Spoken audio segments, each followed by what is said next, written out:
Worksheet. An Excel worksheet is called a workbook. The blank worksheet is a part of the workbook.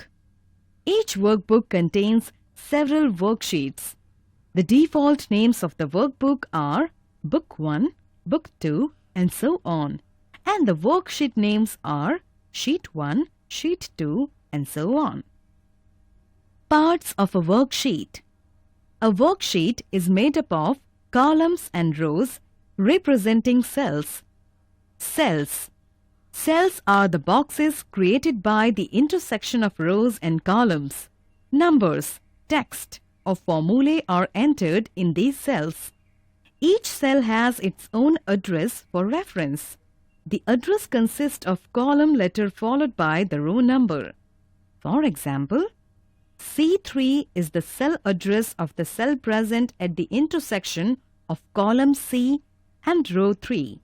The last cell is labeled as XFD1048576.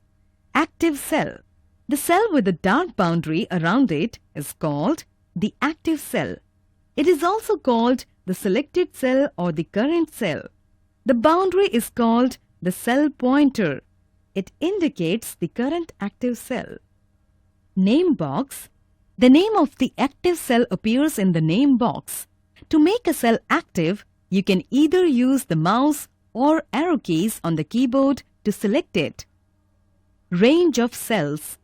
A group of neighboring cells that touch each other is called range of cells. It generally takes the shape of a rectangle or square.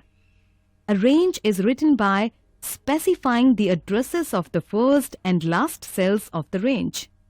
For example, a range C3 is to G12 starts from the cell C3 and extends till cell G12.